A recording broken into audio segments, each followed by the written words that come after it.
আন্দোলন করে সংগ্রাম করে এই দেশের স্বাধীনতা অর্জন করিয়েছেন। আজকে আমরা তাদের স্মরণ করব। ভারত ব্রিটিশ শাসনের 200 বছর,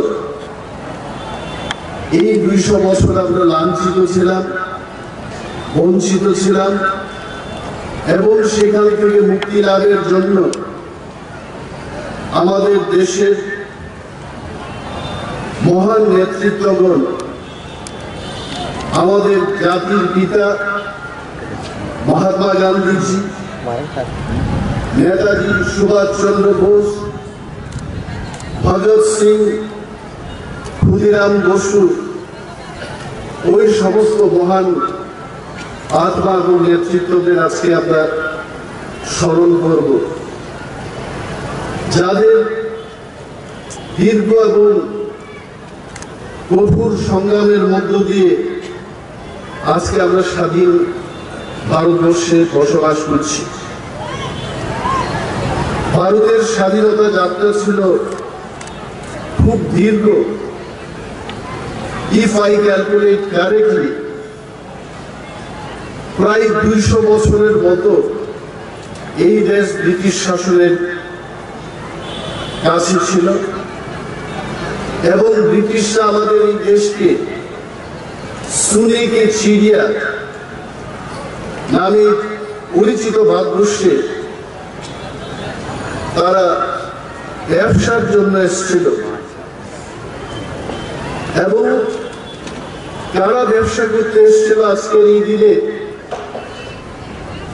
এই কথা আমার বলতে হয়। East India company, they came for business in India, এবং তখন ইস্ট ইন্ডিয়া কোম্পানি তাদের ব্যবসাটাকে সারা দেশের মধ্যে ছড়িয়ে দিয়ে পরবর্তী সময় আমাদের এই দেশের নাগরিক বুদ্ধিজীবী অংশের মানুষ তার বুঝতে পেরেছে যে ব্রিটিশদের মূল লক্ষ্য ছিল আমাদের দেশকে শাসন করা, এবং সেটা যখন বুঝতে পেরেছে আমাদের দেশের মধ্যে সেই কালের যারা বুদ্ধিজীবীরা তারা আন্দোলনে নামে। And the first movement, সংগঠিত এবং ঐক্যবদ্ধ আন্দোলন, we could do in the year 1757, যাকে ভারতবর্ষের ইতিহাসে আমরা পলাশির যুদ্ধ বলে থাকি। এবং সেই পলাশি যুদ্ধের সময় মির্জাফর নামে বাংলার একজন নবাবকে পুতুল বানিয়ে ব্রিটিশরা এই দেশের মধ্যে শাসনের একটা নতুন যুগ সূচনা করে, এবং সেখান থেকে আমাদের দেশ, আমাদের নিপীড়িত শোষিত নাগরিকরা এইখানে সেখানে বিক্ষিপ্তভাবে আন্দোলন করতে থাকে, এবং আরো 100 বছর পর ব্রিটিশদের বৈষম্যমূলক নীতির বিরুদ্ধে 1857 সালে একটা বিদ্রোহ তখন হয়। সেই বিদ্রোহে দেশের ওই সময়কার যারা সৈন্যরা তারা বিরাট একটা প্রতিরোধ সংগঠিত করতে চেষ্টা করে, কিন্তু তাতে ওই দেশ ব্রিটিশদের উৎখাত করতে আমরা সমর্থ হয়নি। পরবর্তী সময় অনেকগুলো আন্দোলন হয়েছে দেশের মধ্যে। সেই সমস্ত আন্দোলনের মধ্যে মহাত্মা গান্ধীজির নেতৃত্বে অসহযোগ আন্দোলন, খিলাফত আন্দোলন, ভারত ছাড়ো আন্দোলন, এই সমস্ত আন্দোলনের মাধ্যমে আজকে আমরা স্বাধীন ভারতবর্ষ পেয়েছি এবং স্বাধীনতা লাভ করেছি।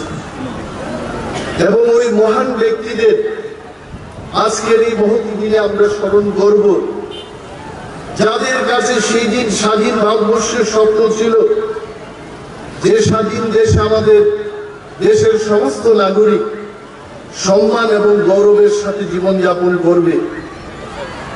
আজকে আমাদের ৭৮তম স্বাধীনতা দিবস, স্বাধীন ভারতবর্ষে আমরা পতাকা উত্তোলন করতে পারছি।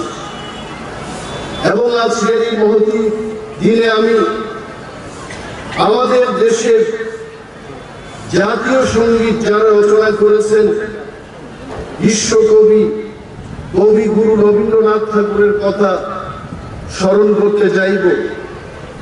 জনগণ মন আমাদের জাতীয় সঙ্গীত। এবং আরো একজন মহান ব্যক্তিত্ব, মহান লেখক, স্বাধীনতা সংগ্রামী বঙ্কিমচন্দ্র চট্টোপাধ্যায়কেও স্মরণ করব। উনার বন্দে মাতরম এই সঙ্গীতটাও একই দিনে 24 তারিখ জানুয়ারি 1950 সালে আমাদের দেশ ঠিক 3 বছর পর, স্বাধীনতার 3 বছর পর এই দুইটি সঙ্গীতকে জাতীয় সঙ্গীত হিসেবে স্বীকৃতি দেয়। এবং আরো একটা কথা, যে আমাদের দেশের যিনি জাতির পিতা মহাত্মা গান্ধীজি আমাদের স্বাধীনতা দিবসে রোজা রাখার সিদ্ধান্ত নিয়েছিলেন, কারণ তিনি সেই সময় সহিংসতার বিরুদ্ধে প্রতিবাদ জানাচ্ছিলেন। এই আত্মত্যাগ আমাদের স্মরণ করিয়ে দেয় যে আমরা এই স্বাধীনতা কত কষ্টে অর্জন করতে পেরেছি। এবং আজকে এই স্বাধীনতা দিবসে আমাদের ত্রিপুরার সমস্ত নাগরিক বৃন্দ, বিশেষ করে সিপাহী জলায় বসবাসকারী আমাদের সমস্ত নাগরিকদের, ভাই বোনেদের, বন্ধুদের শুভেচ্ছা জানাচ্ছি ঐতিহাসিক দিনটিতে। আমাদের